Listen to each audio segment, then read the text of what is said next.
Good evening, my dear friends.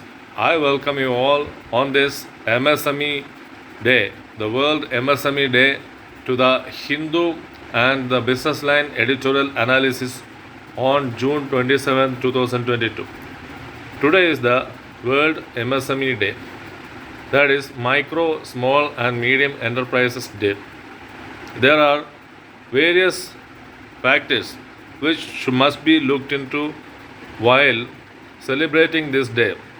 Last 2 years, MSMEs have suffered a lot due to the pandemic hit, the economic slowdown, and many supply side factors affecting the war, affecting from the war, and the standards, meeting of the standards factors. Most of the MSMEs have not been able to reap the benefits from the MSME sector because they are very much informal.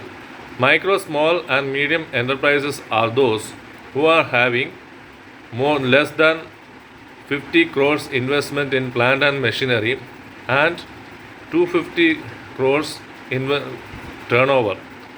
These MSMEs, the informal MSMEs, are unable to meet the standards. The standards are set by the Manufacturing Bureau of Industry Standards and the UNIDO, United Nations Industrial Development Organization. These standards are not met by the MSMEs. Then both the articles from the Businessline and the Hindu state about the digitization of the MSMEs. Digitization will reduce lots of wastes and full efficient utilization of the resources, and with the digitization the emission of CNG, that is carbon dioxide, to the environment can be minimized. The CNG gases are a major hazard for India, and this can be reduced with the digitization, application of the solar energy, the mapping of solar energy on the horizontal surface, and with the help of artificial intelligence and machine learning, the renewable sources of energy can be catered to the MSME sector. The MSME sector is employing around 11 crores of the workforce. Hence, the development of the MSME and job creation in this sector, devoid of environmental pollution, is the necessity of the hour. Then the article about the India and Vietnam, the accord, the global partnership, the joint partnership is discussed. India's Defense Minister Rajnath Singh visited Hanoi recently and entered into the joint statement on defense partnership. Since 2016, we have defense partnership with Vietnam.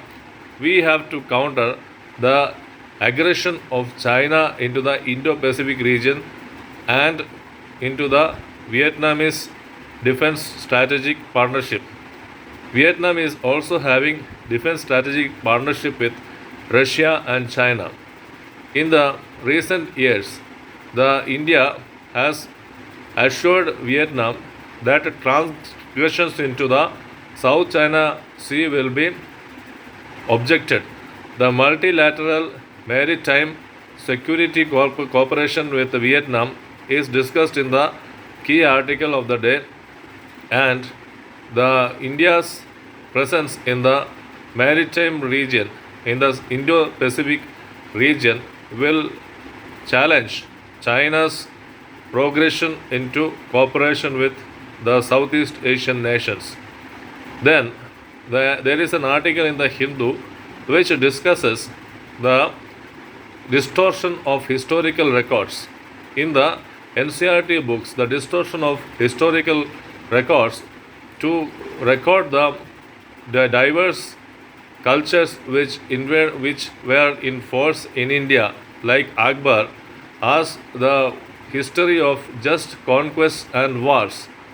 India history is shaped, and even the language of today is shaped from varied cultures which formed the India as a home and we are living in India or ruling India for many decades and centuries. However, forgetting this multi religious and multilateral structures which shape the Indian culture, the conquests and wars are highlighted. This will form the minds of the children as very congested, and the formation of the developmental ideas will be inhibited in the minds of child. We have to incorporate the diverse culture, the unity in diversity culture, which shaped India's history and the present day culture and the religion, as well as the languages in India. The next article, which is there in the Hindu, is about the Afghanistan look policy of India. India is making a rapprochement towards Afghanistan.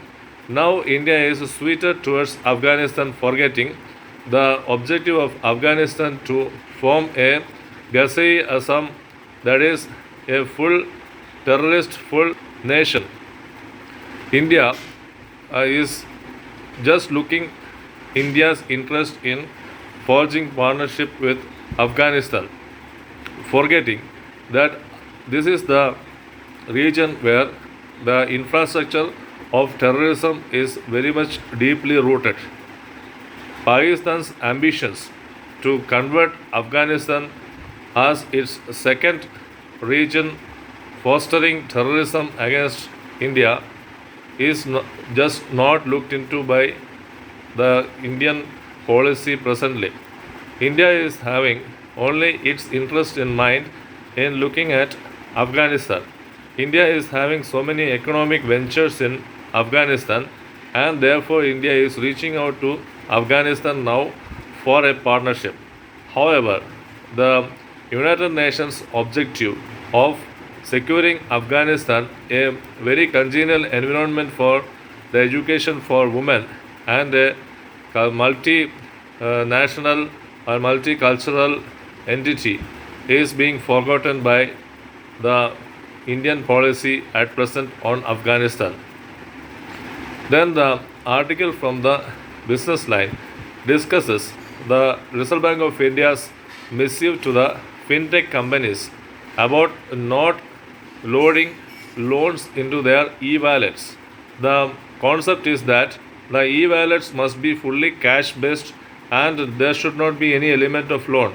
Recently, the Reserve Bank of India gave directive to link the credit cards to unified payment interface.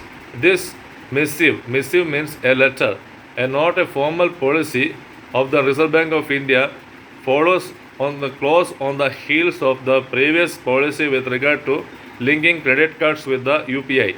So, what does this missive intent is that we are using e-wallets and there will not be any credit or loans on e-wallets. Whatever we have to purchase through e-wallets is only cash backed. The payment through e-wallets should be supported by the cash deposited by us into the e-wallets. This has affected the dreams of fintech companies to come out with new forms of financial products. This has hampered their ambitions to reach out to customers for the partly loan and partly cash backed e-wallets. And then the next article is discussed in the Businessline is about the futures trading. India has banned futures trading on edible oils and wheat. This is hampering the price rise. This is causing the price rise, whereas Indian government is believing that the price rise can be arrested only by stopping futures trading in edible oils and wheat. Futures trading is the trading where we prefix a price and enter into a contract with the supplier to get the commodities at a future date in the future some 3 months or 6 months from now at the prefixed price. So the price in the futures trading is fixed. This will ensure that the price remains steady. The price remains steady when we get the delivery on the 3 months from now or 6 months from hence. However, the Indian government since 2007 has been following a policy of stopping futures trading on edible oils and the wheat. What this doing is that it is causing the price rise, and in concomitant with the Ukraine war and the CPI inflation and the rise in the prices of edible oils and non-stock of wheat because of cashing on the higher prices in the export market of wheat, the prices of wheat and edible oils in India is rising. We depend on foreign countries, especially Indonesia, for our edible oil exports. 60% of our consumption, edible oil consumption, is imported from Indonesia. Therefore, the edible oil prices are rising. The prices of wheat is rising. If futures trading is allowed on these commodities, we will be able to arrest the price rise, is what the article says. The price rise will not be possible since futures trading is dependent on the delivery of the commodities. Hence, there are two exchanges on commodity trading in India, that is NCDX and MCX, that is National Commodity Exchange and Multi Commodities Exchange. Multi Commodities Exchange is trading in metals and oils, that is petroleum, and National Commodity Exchange is trading in other commodities. Hence, the National Commodity Exchange business is mostly now in slack because the ban on key items, that is wheat, edible oil, and even rice also, is affecting the National Commodity Exchange, which is having daily trading turnover of just 1,000 crores rupees. However, the Multi Commodities Exchange, that is MCX, is faring better.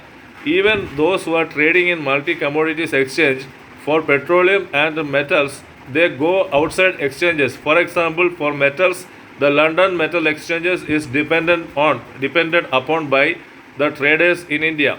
So the article vociferously asks for just rolling back the scheme, rolling back the policy on banning the commodities exchange futures trading on edible oils and wheat. Thank you, my dear friends. Thank you for your cooperation.